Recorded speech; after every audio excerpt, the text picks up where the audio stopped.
Bonjour frères et sœurs, nous voyons dans Jean au chapitre 16, le verset 7, le Seigneur qui parle aux disciples, car son départ est imminent.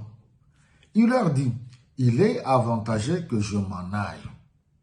Car si je ne m'en veux pas, Dieu n'enverra pas, le Père n'enverra pas, le Saint-Esprit qui est appelé à vous aider dans tout ce que vous aurez à entreprendre.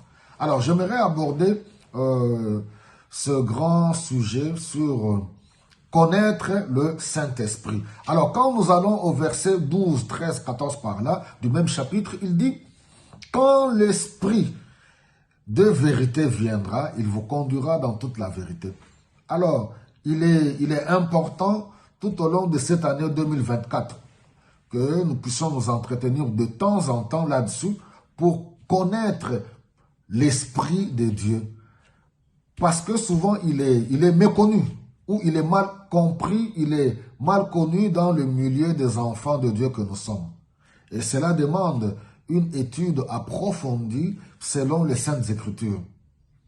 Parce que nous allons voir que Jésus part, il dit qu'il faut que je m'en aille. Et nous savons qu'il est parti, il est mort 3 jours après, il est sorti d'entre les morts, 40 jours après, il est monté au ciel, et 50 jours depuis la résurrection, l'Esprit de Dieu est descendu, c'était la Pentecôte. Et jusqu'à ce jour, nous sommes dans cette ère. C'est l'Esprit de Dieu qui est avec nous, c'est lui qui est notre aide, c'est lui qui nous conduit dans toute la vérité. Sans lui, nous sommes perdus.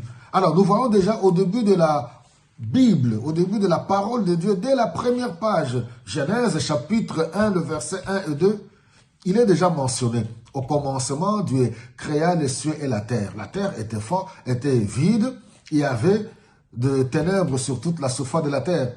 Et l'Esprit de Dieu se mouvait sur les eaux. Déjà, nous voyons la présence de l'Esprit de Dieu, du Saint-Esprit. Nous allons à la fin de la Bible. Apocalypse 22, le verset 17, on nous parle encore que l'Esprit et l'épouse disent, viens. Maranatha, Maranatha, le Seigneur Jésus-Christ revient bientôt. Alors, nous sommes, quelle grâce pour nous, dans cette ère de l'Esprit de Dieu, le Saint-Esprit est Dieu. Nous devons le comprendre. Et au fur et à mesure, nous aurons le temps d'étudier et d'approfondir. Nous voyons même quand le Seigneur recommande aux disciples, quand il leur donne la grande commission, Matthieu chapitre 22, le verset 9, il dit, allez prêcher la bonne nouvelle. Et ceux qui croiront, baptisez-les au nom du Père, du Fils et du Saint-Esprit.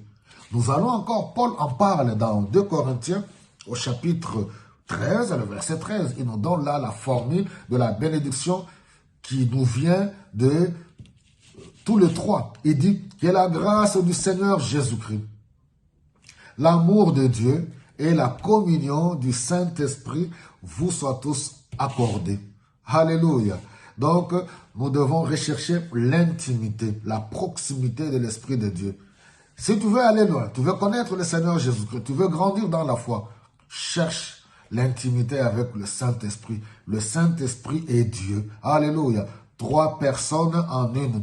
Oui, toutes les 3 personnes sont, chacun est Dieu en entier, le Père, le Fils et le Saint-Esprit. Cherche l'intimité de l'Esprit de Dieu. Sors de toutes sortes de distractions.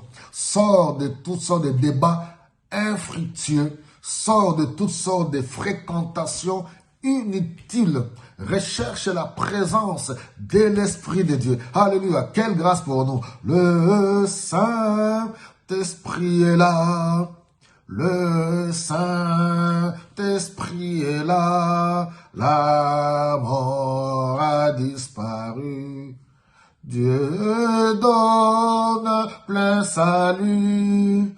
Et sur le monde entier, le Saint-Esprit est là, le Saint-Esprit est là. Voilà, c'est un vieux cantique que j'aime beaucoup. Recherchons la présence du Saint-Esprit, il est là, même si certaines paroles, oui, m'ont échappé. Mais le plus important, depuis le jour de la Pentecôte, selon la promesse du Seigneur, alléluia, le Saint-Esprit est descendu parmi nous. Nous devons le rechercher. Nous devons rechercher la présence, la plénitude du Saint-Esprit. Sans cela, nous sommes perdus. Que le Seigneur vous bénisse abondamment et à bientôt pour la suite sur la connaissance du Saint-Esprit de Dieu.